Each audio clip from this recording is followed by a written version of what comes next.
professor Mauro Martins.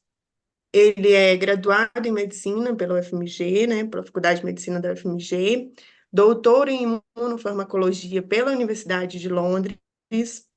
Atualmente, ele é professor titular do Departamento de Bioquímica e Imunologia da UFMG, coordenador do INCT Dengue e Interações Hospedeiro-Micro-Organismos, coordenador do Centro Tecnológico e Inovação em Terapias Avançadas e Inovadoras da UFMG, do CT Terapias, e é membro da Câmara Técnica de Medicamentos, o CATEM, da Anvisa. Professor Mauro, seja muito bem-vindo.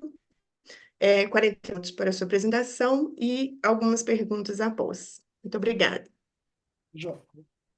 Boa tarde, pessoal. É um prazer estar aqui. Agradecer a Silvia e a própria Daliene pela convite. Eu brinco com a Daliene, ainda bem que eu não como todos 16 horas por dia, só como uma vez por dia, de manhã até de noite só. Eu te amo, chefe, eu te É amo. mais fácil, né? Eu vou comentar um pouquinho do nosso trabalho assim, que a gente faz no contexto da dengue e é muito dentro do nosso Instituto Nacional de Ciência e Tecnologia em Dengue, né? Vamos lá. Então, assim, eu começo mostrando, eu acho que a gente, especialmente quem vivenciou em Belo Horizonte o ano passado, a situação da dengue no Brasil como um todo é um desastre, né? A gente tem casos demais, doenças demais, mortes relativas demais, porque os sistemas de saúde ficam todos travados quando tem as epidemias, né? Eu vou mostrar os números para vocês depois, mas eu acho que existem desenvolvimentos muito interessantes eu vou tentar mostrar esses desenvolvimentos e um pouco das nossas contribuições em cada um desses desenvolvimentos. Então, por que dengue tem sido né, um problema cada vez maior e porque é um desastre? Então, se você pega os dados, né, desde 1943 até hoje em dia, a gente vê, e é só olhar a quantidade de vermelho, né, que a quantidade de países que são afetados pela dengue e a incidência da dengue nos países afetados tem aumentado muito nos últimos anos. Isso tem muito a ver com a adaptação do mosquito nos ambientes urbanos, né? E o pessoal fala muito em clima, mas a evidência é médio, né? Sim, parece que o clima facilita alguma coisa da capacidade vetorial, mas não necessariamente da presença do mosquito. Mas claramente há um aumento absurdo, né, da quantidade de dengue nos últimos anos e da espraiamento da dengue no mundo. Então a gente tem metade da população mundial em risco, né, mais ou menos 10% dessa população infectada todo ano. Isso leva a cerca de 100 milhões de casos clínicos por ano, né? Então, aqui está assumindo que para cada 4 casos não clínicos, eu tenho um caso clínico, né? Ou seja, a maioria das pessoas tem uma doença dita assintomática. É, né, se a gente pensa que tem 400 milhões de pessoas infectadas, a quantidade de morte é pequena, né? Mesmo sobre as doenças clínicas, né? Especialmente quando a gente compara a Covid, que chegou a 3% no início da pandemia, né? Então, dengue, de fato, não é uma doença letal, é uma doença que causa muito dano ao sistema de saúde, né?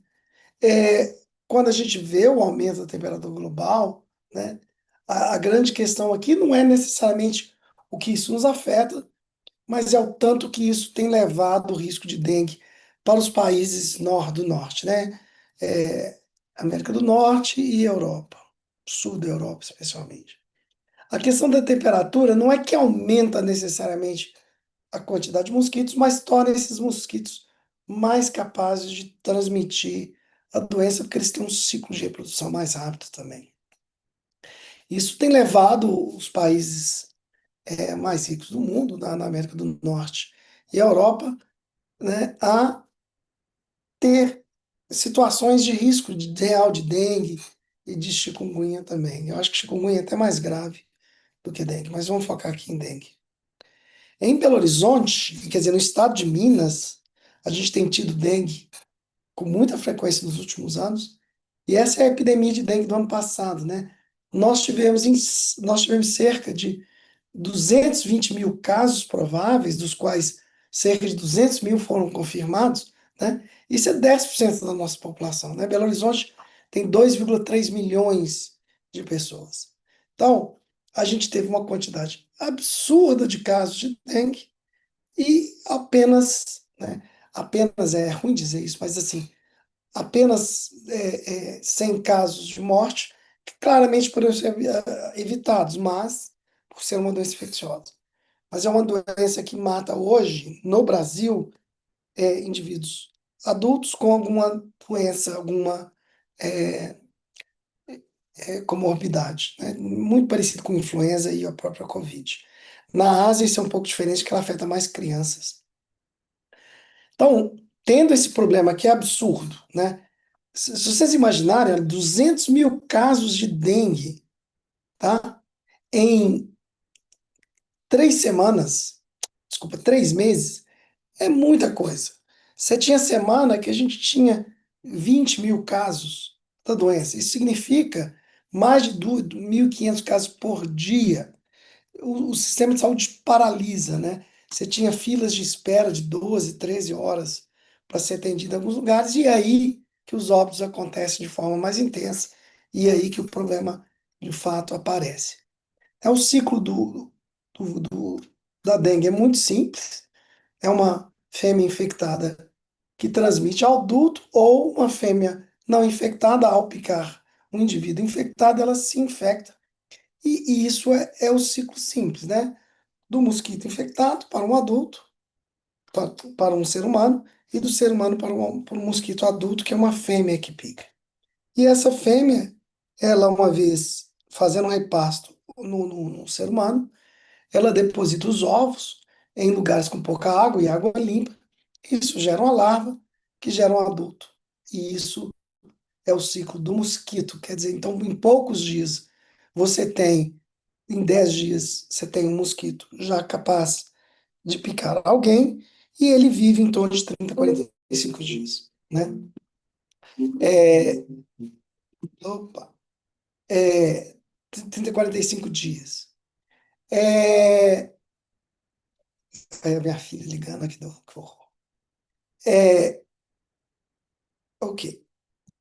Então, vamos pensar aqui como é que a gente evita esse ciclo da doença, né? Do mosquito para um ser humano e do ser humano para o mosquito, e lembrando que esse mosquito adulto vive no ambiente, ele põe os ovos em água limpa, e esse ovo vira uma larva que vira um mosquito adulto.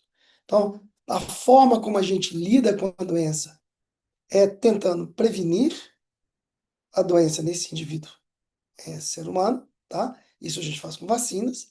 A gente pode tratar uma vez havendo a infecção do indivíduo, e a gente tem estratégias que eu controlo o vetor.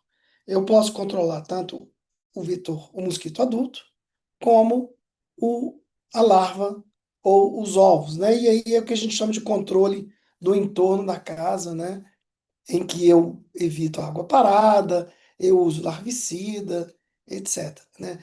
O mosquito adulto, por exemplo, mais frequente é o uso de inseticida, uso de coisas do gênero na tela para alguns tipos de doença, mas não para dengue, né? A gente tem pouca coisa que de fato funciona. Então, um estudo nosso em Porto Alegre, né? Porto Alegre, estudar dengue. Porto Alegre é bom para estudar dengue porque tem tão pouca dengue que dá para estudar, né?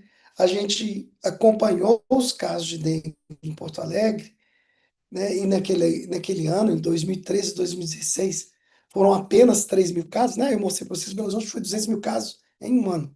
Né? A gente viu que dengue, ela vai espalhando de um indivíduo para o outro, né? Então, a transmissão da doença é quase um indivíduo se infecta, o mosquito aproxima, ele infecta do lado, ela vai movendo aos poucos, né? Em torno de 600 metros por mês. E significando, então, que a maior parte da infecção por dengue é no entorno da pessoa, nesse movimento humano de ir no vizinho, ir do lado, ir na padaria e no entorno onde ele mora. Se a gente vai e estuda nesse mesmo lugar onde que a gente estava estudando o espraiamento da doença, o controle, e o controle domiciliar significa controle de foco, né? Tirar água parada, etc., e aplicar um inseticida de ultra baixo volume, né? Esse inseticida ele teria um efeito residual que impede o mosquito, e ele tem que ser aplicado de forma domiciliar. O uso desse tipo de inseticida diminui em torno de 40% os mosquitos adultos. E isso diminui em torno de 24% dos casos. Tá? Então, vocês imaginam, se eu tenho um crescimento exponencial durante a epidemia e só consigo diminuir 24% dos casos, isso é muito pouco. Então, claramente, hoje, controle de água parada e inseticida local é incapaz de segurar a epidemia, né? E a gente vê claramente isso. Não é que as cidades não fazem nada, não é que as pessoas não fazem nada. Uma vez a doença estabelecida, é impossível controlar com esse tipo de estratégia. Né? Então, controle de mosquito, ou mesmo, desculpa, controle da casa, diminui 24% apenas. E o mosquito adulto? O que existe de controle de mosquito adulto? É, a estratégia mais avançada que a gente tem estudado é a estratégia que chama de Wolbachia. A Wolbachia é uma bactéria intracelular e ela impede, se esse mosquito está infectado com essa bactéria, ele não é capaz de transmitir a doença Zika, doença dengue, doença chikungunya ou mesmo febre amarela. E o que você faz? Você infecta esses mosquitos em laboratório e solta no ambiente, e aos poucos os mosquitos com Wolbachia vão substituindo os mosquitos com Wolbachia. Então, é uma estratégia de substituição, replacement em inglês, em que você almeja diminuir os mosquitos selvagens e substituí-los pelos mosquitos com Wolbachia. E ao ter apenas mosquitos com Wolbachia, você impediria a transmissão da doença. Tem um estudo feito na Indonésia, que tem um ambiente muito diferente da gente, né, em que esse tipo de estratégia diminui em 77% o número de casos. Ou seja, isso é bem melhor que aqueles 24% que eu estou falando. Né? A desvantagem é que a Indonésia tem uma temperatura muito alta, em torno, na média, mais próximo de 30, sem inverno, sem época de seca. Então você tem transmissão o ano todo. Né? Não tem aquele período de seca e calor que a gente tem aqui no Brasil. Então, como é que será que funciona? E nesse estudo aqui eles liberaram ovos, né? É, e não e não mosquitos adultos, né? Então, a gente resolveu fazer um estudo aqui no Brasil. É um estudo que tem um nome. Quem faz estudo clínico fica, acho que metade do tempo preocupado em com o título do estudo, né? Evita dengue, né? De Evaluate Efficacy of Infected Aedes aegypti mosquitos. Então, evita dengue. É um estudo randomizado por cluster, em que a gente tem 29 clusters controle, 29 tratados, em que a gente libera o mosquito. E é muito legal, né? Esses estudos clínicos de ambiente são diferentes do indivíduo, em que você trata indivíduo versus tratar uma região. Se você trata a região, você tem que ter um grupo de indivíduos em cada região que representa aquela região. Então, em cada um desses clusters, eu tinha 60 indivíduos que eram expostos, ou 60 indivíduos por clusters que não eram expostos. Então, o total do estudo, a gente tem 3.500, em torno de 3.500 pessoas. Esse estudo foi feito, está sendo finalizado em toda Belo Horizonte. Os clusters são separados a ponto para que evitar a contaminação de lugares que tem ou não tem o mosquito.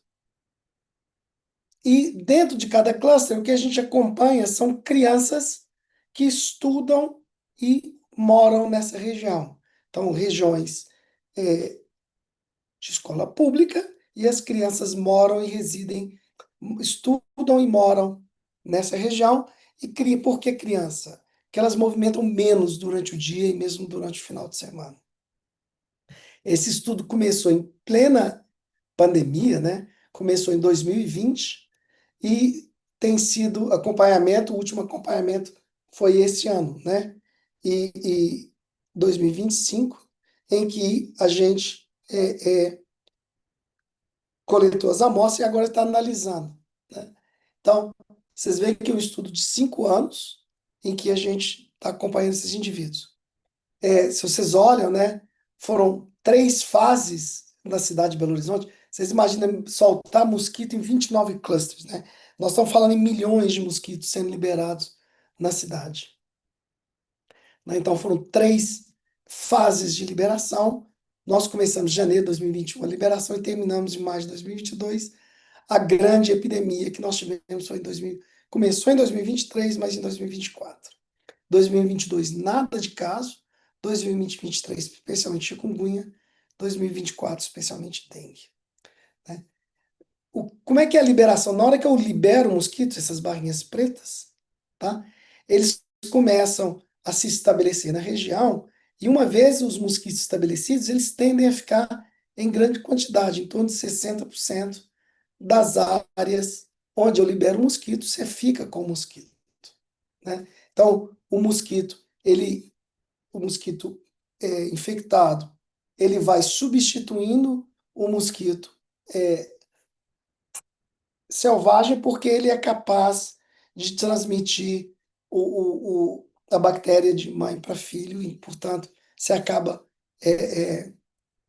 mantendo a região toda com alto grau da quantidade de mosquito. Tem uma variação é, mensal e isso reflete muito, né? Isso aqui, essa barra verde, é a quantidade de mosquito que a gente consegue capturar, né? E isso basicamente é janeiro, fevereiro, a época de chuva, junho, julho e agosto, essa época agora que é muito seco, mais frio, janeiro. Então a gente sempre tem esse lado bifásico da circulação de mosquitos na cidade de Belo Horizonte. Ok.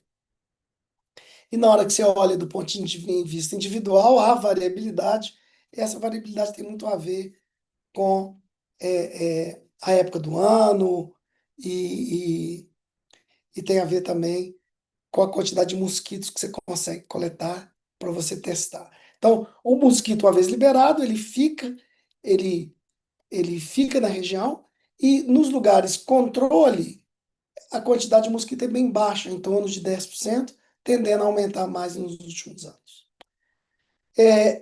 Eu chamo a atenção desse projeto, né? O primeiro e-mail que eu troquei com um grupo para tentar escrever e começar esse projeto foi em janeiro de 2016, né? Nós estamos em julho de 2025, ainda não tem os resultados.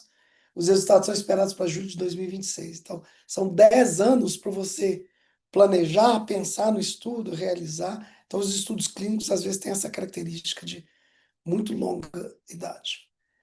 Mas aqui é o que eu mostrei, que a gente sim consegue controlar um pouco as larvas e os ovos na região, do entorno do domicílio. A gente consegue hoje controlar melhor esse mosquito adulto, pelo menos tem um estudo e o nosso em andamento. E o que existe de vacinas para dengue e eventualmente tratamento?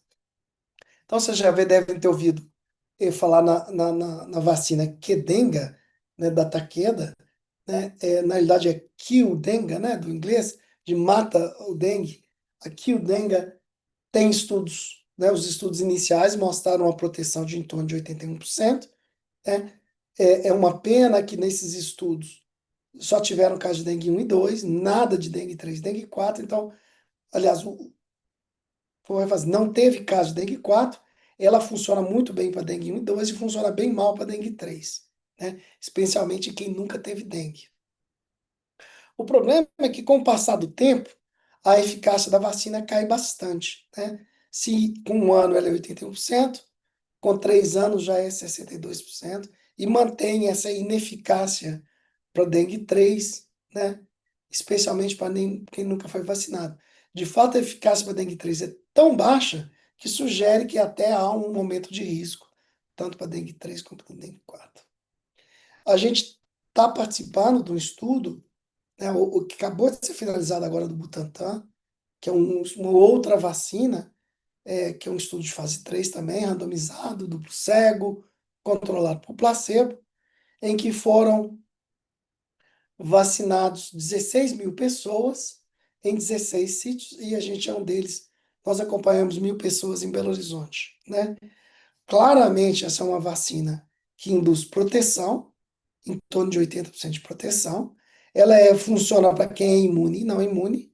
E, de novo, nós tivemos o mesmo problema que teve lá naquele estudo que eu citei da Quedenga, né? A gente não teve casos de dengue 3 e dengue 4, apenas dengue 1 e 2, né? Então, é o que mostrou, foi possível, porque não circulou dengue 3 e dengue 4 no Brasil. Mas, claramente, a vacina tem um efeito bastante eficaz na proteção, né, já com 2 anos, e tende a cair um pouco com 4 anos, um pouco menos do que a outra, né? Mas aqui com 4 anos eu tenho 67,3% de proteção. Então, olha só, prevenção.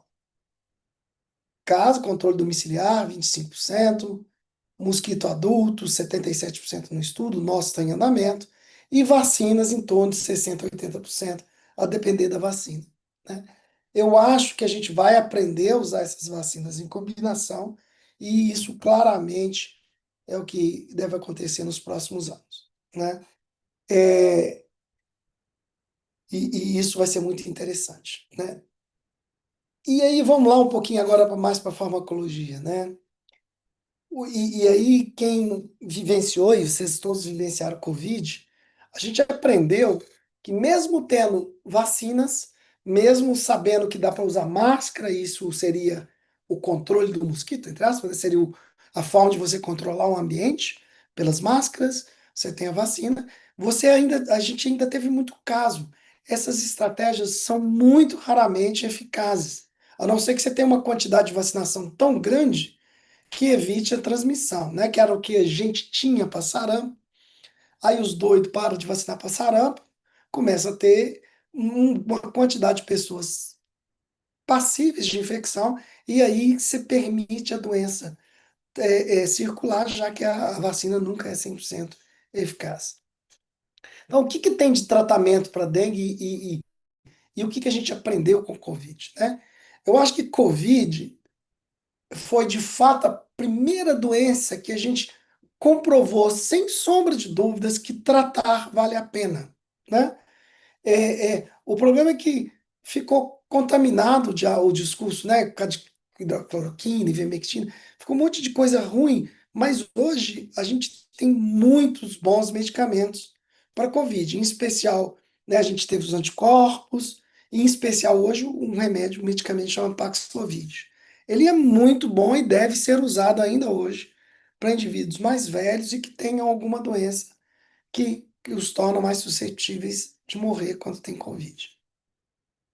A gente participa, né, o UFMG, e eu sou representante aqui da UFMG, numa aliança Sul-Sul, na colaboração dos países do Sul global, tentando desenvolver é, é, não só diagnósticos, mas como medicamentos para dengue, né? Na realidade, o diagnóstico vem. Para que eu faço diagnóstico para dengue se eu não trato, né? As pessoas questionam, mas se eu tiver um tratamento, eu é muito mais útil para eu. O diagnóstico torna-se mais útil e o diagnóstico, tendo certeza, ele me mostra que indivíduos vão ser. Então, é uma sinergia entre o diagnóstico e o tratamento. Dengue tem uma cara, isso aqui seria o quadro clínico da dengue, né? Uma pessoa começa com febre, do ponto de vista laboratorial e clínico, ela está muito bem, né? A pessoa, durante a fase febril, o que ela tem é uma quantidade boa de vírus, mas poucas alterações clínicas relevantes, né? É, é, Na hora que a resposta imune começa a aparecer, a carga viral começa a cair, tá? O que a gente nota é que essa queda de carga viral, né, e aparecimento da resposta imune é onde surge essa resposta inflamatória mais exacerbada, e isso está associado com uma fase crítica da doença, que está associada com os riscos de internação e morte, né?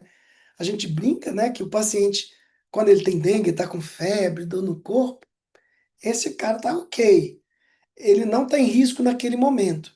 O risco dele é quando a febre vai começando a ir embora e ele volta a trabalhar, deixa de tomar hidratação. Esse é o momento de risco, né? Então, quando o paciente começa a ficar melhor, o médico começa a ficar nervoso, né? Porque ele está em risco aumentado.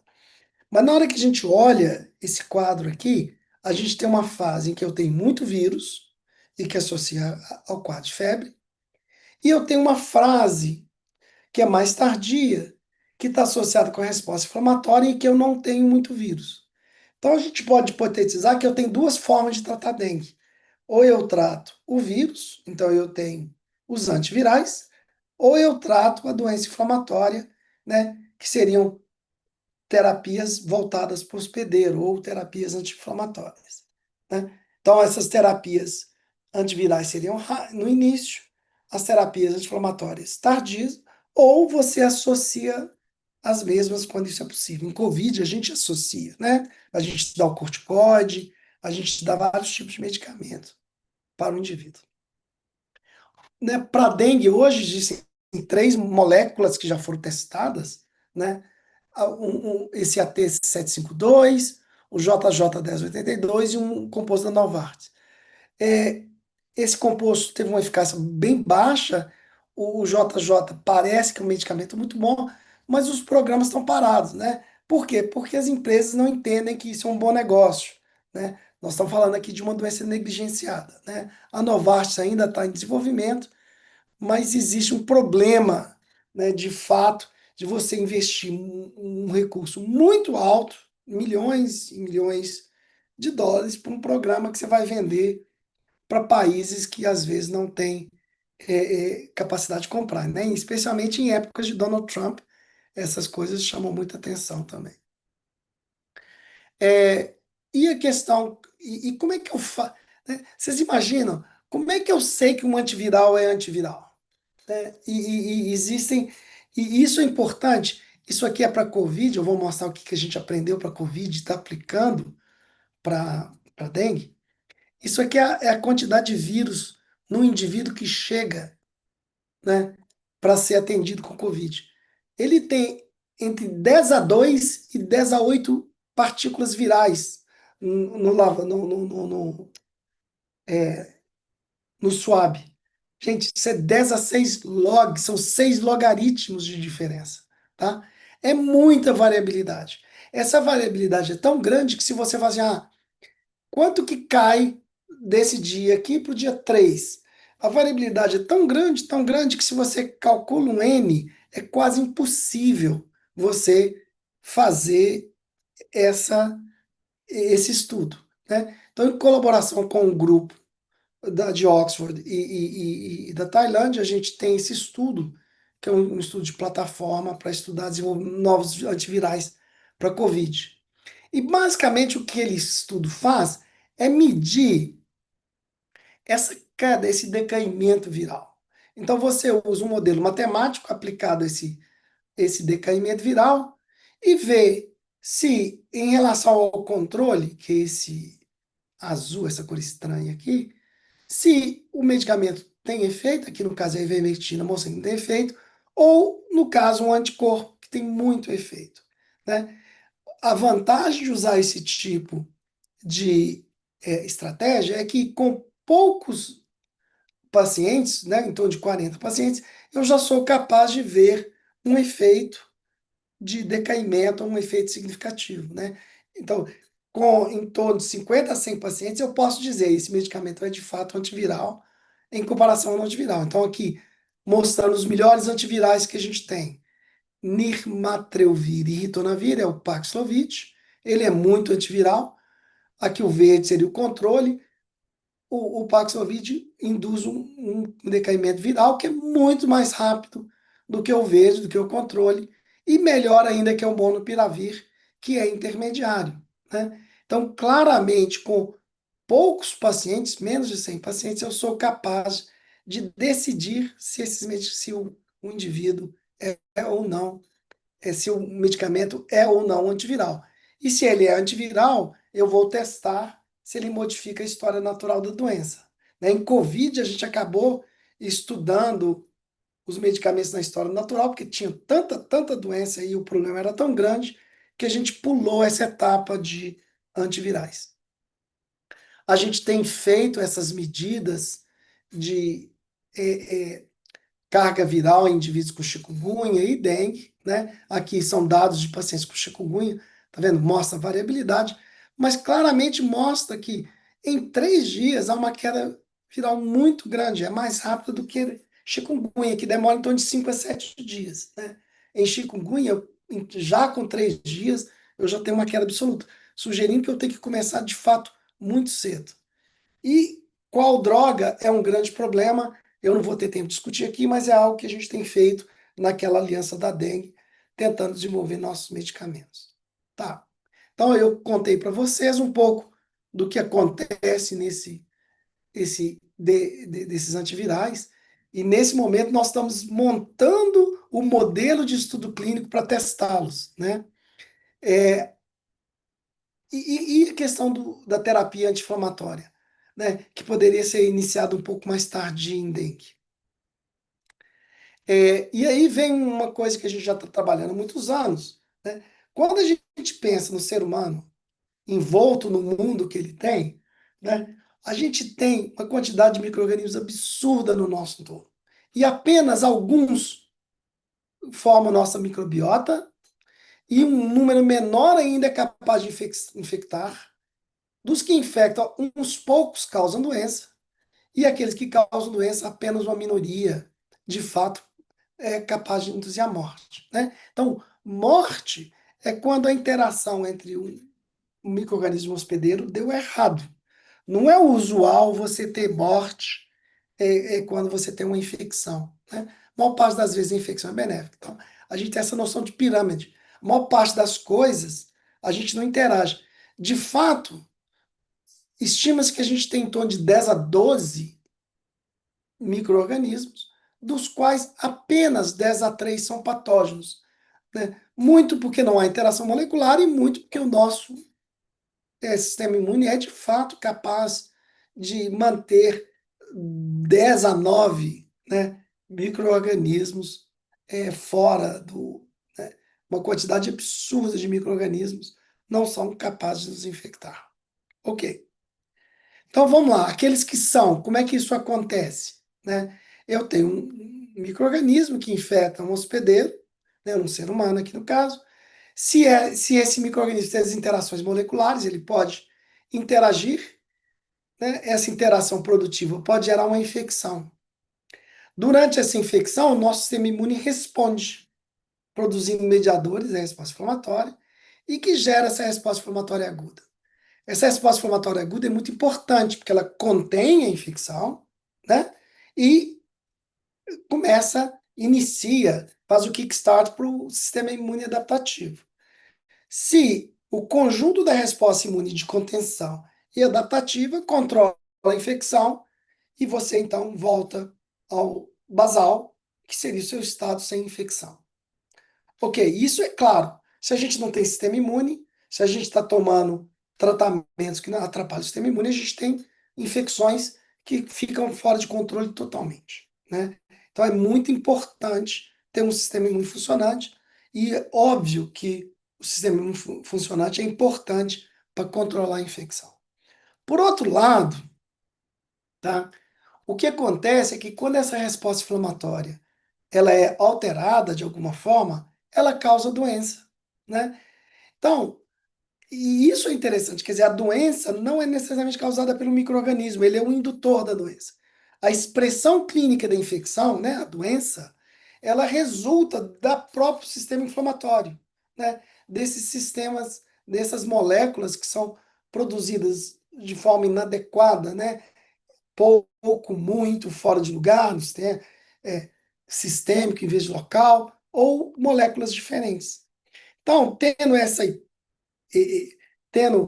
hipótese, que a doença resulta da produção inadequada, a gente pode dizer o seguinte: olha, se a doença resulta da produção inadequada, será que eu consigo identificar o que está inadequado e diminuir, aumentar, se for pouco? Será que eu consigo alterar essas moléculas identificá-las e, por exemplo, diminuí-las a ponto que eu diminua a doença e eu mantenha a resposta imune eficaz? Então, é isso que a gente tenta. Então, basicamente, o que a gente está tentando é manter a resposta imune, mas prevenindo a inflamação excessiva.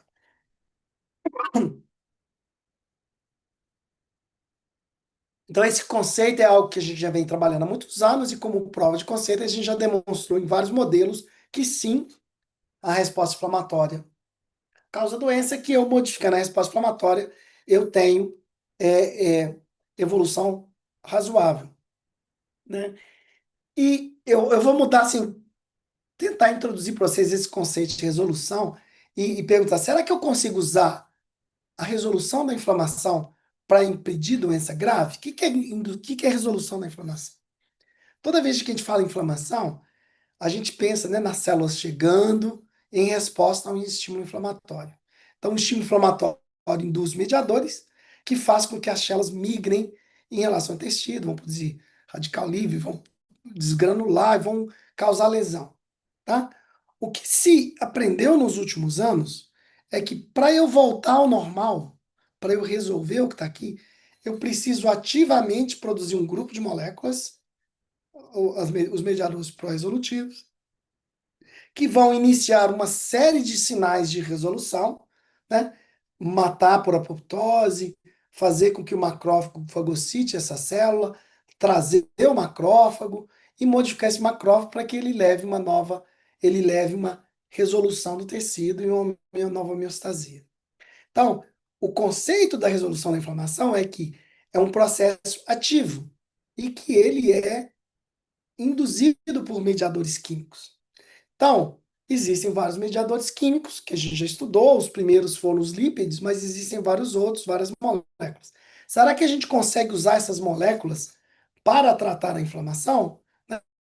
Como prova de conceito, sim, né? Isso é um trabalho grande do nosso grupo, mostrando que claramente eu usar lípides ou outras moléculas, eu consigo diminuir a gravidade de várias doenças infecciosas, seja elas virais ou bacterianas, né? Então, aqui, esses são exemplos de lípides, aqui é um exemplo de uma proteína, né? Mostrando que eu dando essa proteína no contexto de dengue, eu tenho uma doença menos grave, né?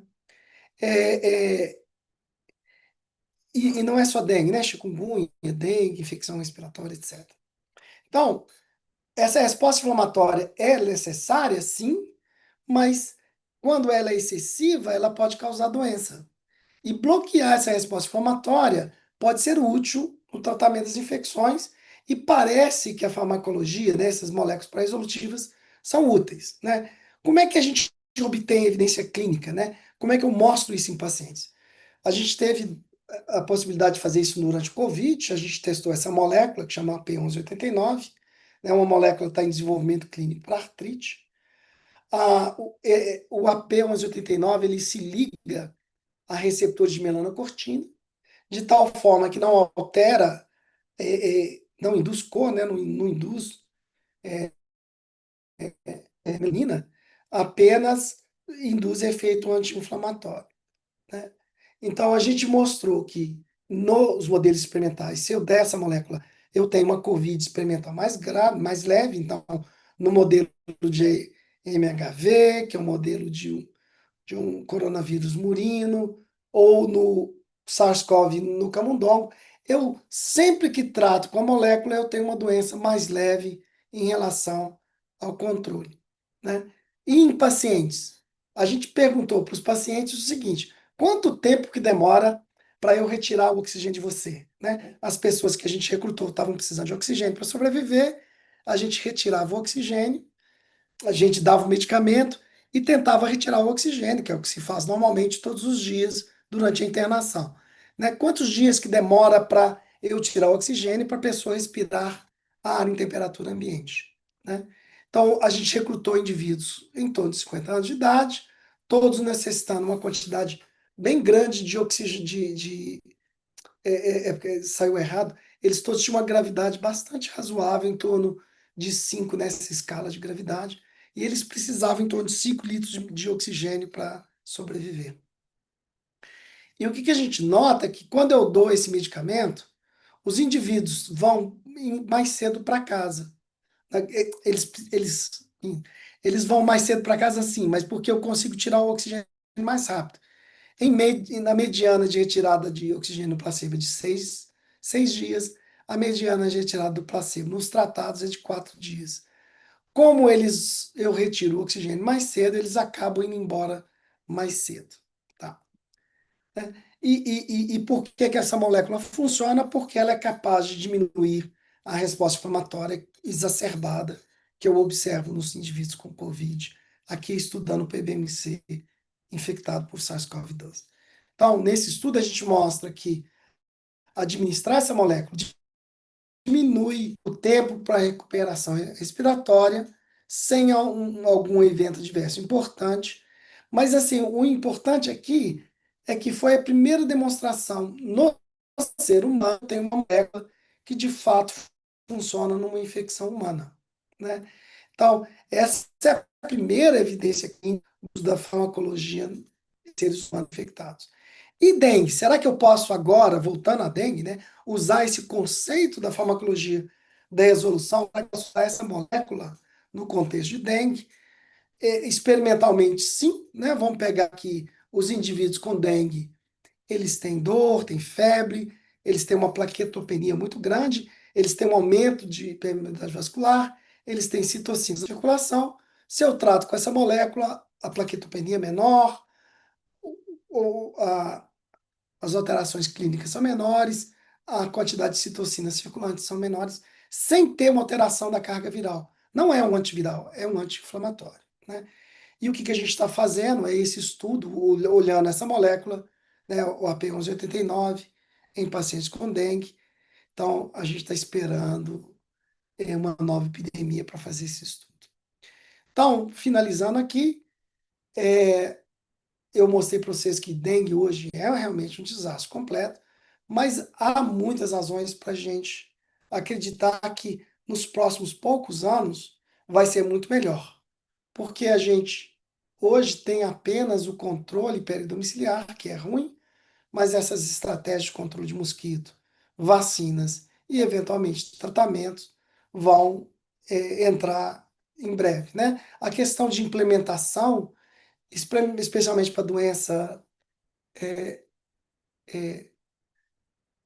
negligenciada, é um problema, né? Quer dizer, as pessoas que mais necessitam são as que têm menos recursos para ter acesso aos desenvolvimentos. Então, implementação é sempre algo que a gente preocupa muito. E por fim, né, aqui tem poucos médicos, mas chamar a dengue de dengue, síndrome hemorrágica da dengue, dengue não sangra, ela é muito raro o sangramento. A dengue não mata porque sangra, não é sobre a plaqueta. É um nome muito ruim. Dengue é uma doença viral que causa choque. Então, a hipotensão, a queda de pressão arterial, que é o problema da dengue. Então, muito mais lógico, entender do ponto de vista fisiopatológico, que dengue é uma sepse viral do que uma síndrome hemorrágica grave. Então, agradecer as muitas pessoas, né, dos estudos clínicos. Esses estudos clínicos são realmente muito desafiadores, né? Você precisa de um grupo grande. Então, isso aqui tem a ver com o estudo da vacina, esses são os estudos antivirais, os estudos com AP lá no Eduardo Menezes, foi um grupo grande também, e esse aqui são as pessoas lá no grupo responsáveis, né, a Dani, Vivian, a Landa e a Vanessa, responsáveis pelos modelos experimentais de infecção. Obviamente, financiamento para esse tipo de estudo, cada estudo tem um certo financiamento, em grande parte devido ao INCT em dengue e algumas parcerias internacionais.